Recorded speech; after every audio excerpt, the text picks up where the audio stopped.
నమస్కారం, welcome to 108 news Telugu. నా పేరు గౌరీ. ముందుగా బులెటిన్ లో హెడ్లైన్స్. శ్రీవారి భక్తులకు అలర్ట్, కొండపైకి మాస్క్ తో రండి. గుడ్ న్యూస్, సగం ధరకే మద్యం షాపులు, త్వరలో నోటిఫికేషన్. రోడ్డు ప్రమాద బాధితులకు నగదు రహిత చికిత్స, మృతుల కుటుంబాలకు 2 లక్షల రూపాయల ఎక్స్గ్రేషియా. కోడి పందాలను అడ్డుకోండి, పోలీసులకు హైకోర్టు ఆదేశం.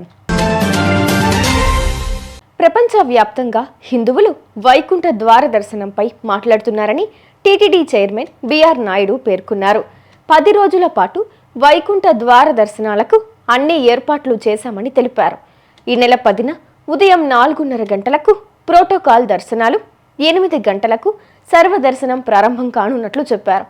తిరుపతిలోని టోకెన్ల జారీ కేంద్రాల వద్ద ఇప్పటికే భక్తులతో కిక్కిరిసిపోయాయని వెల్లడించారు. ఈ క్రమంలోనే కేంద్రాల వద్ద అధికారులు అన్ని ఏర్పాట్లు చేస్తున్నారని తెలియజేశారు. కొత్త వైరస్ ప్రభావం నేపథ్యంలో తిరుమలకొచ్చే భక్తులు మాస్క్ ధరించాలని బిఆర్ నాయుడు సూచించారు. ఎన్నికల్లో ఇచ్చిన హామీ మేరకు గీత కార్మిక కులాలకు 335 మద్యం దుకాణాలు రిజర్వ్ లైసెన్స్ రుసుములో సగం ధర చెల్లిస్తే చాలు. 2-3 రోజుల్లో ఇందుకు సంబంధించిన నోటిఫికేషన్ ఇవ్వనుంది.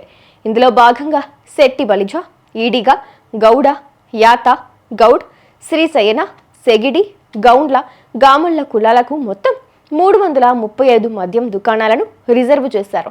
అదేవిధంగా ఏ జిల్లాలో ఏ ఉప కులానికి ఎన్ని షాపులు కేటాయించాలో కూడా నిర్ణయించారు. వీటికి సంబంధించి ఎక్సైజ్ శాఖ ప్రతిపాదనలు సైతం సిద్ధం చేసి వాటిని ప్రభుత్వానికి పంపింది. కేంద్ర రోడ్డు రవాణా, హైవేల శాఖ మంత్రి నితిన్ గడ్కరీ కీలక పథకాన్ని ప్రకటించారు. రోడ్డు ప్రమాద బాధితులకు నగదు రహిత చికిత్సను అందించేందుకు ప్రత్యేక పథకాన్ని అమలు చేస్తామని ఆయన వెల్లడించారు. ఎవరైనా రోడ్డు ప్రమాదంలో గాయపడితే చికిత్సకయ్యే ఖర్చులో గరిష్టంగా 1.50 లక్షల రూపాయలు ప్రభుత్వమే భరిస్తుందని తెలిపారు. అయితే ఇది మొదటి 7 రోజుల చికిత్సకయ్యే బిల్లుకు మాత్రమే వర్తిస్తుందని ఆయన పేర్కొన్నారు. హిట్ అండ్ రన్ కేసుల్లో చనిపోయే వారి కుటుంబాలకు 2 లక్షల రూపాయల చొప్పున ఎక్స్గ్రేషియాను అందిస్తామన్నారు. రాష్ట్రంలో సంక్రాంతి సంబరాల పేరిట కోడి పందాలు, జంతు హింస జరగకుండా చూడాలని పోలీసులను హైకోర్టు ఆదేశించింది. ఈ మేరకు న్యాయమూర్తి జస్టిస్ బివిఎల్ఎన్ చక్రవర్తి మధ్యంతర ఉత్తర్వులు ఇచ్చారు.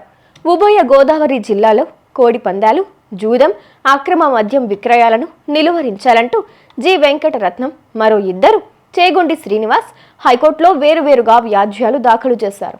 చూసారుగా, ఇవి ఇవాల్టి బులెటిన్ అప్డేట్స్. మరో బులెటిన్తో మళ్ళీ మీ ముందుకు వస్తాను. అంతవరకు కీప్ వాచింగ్ 108 న్యూస్ తెలుగు.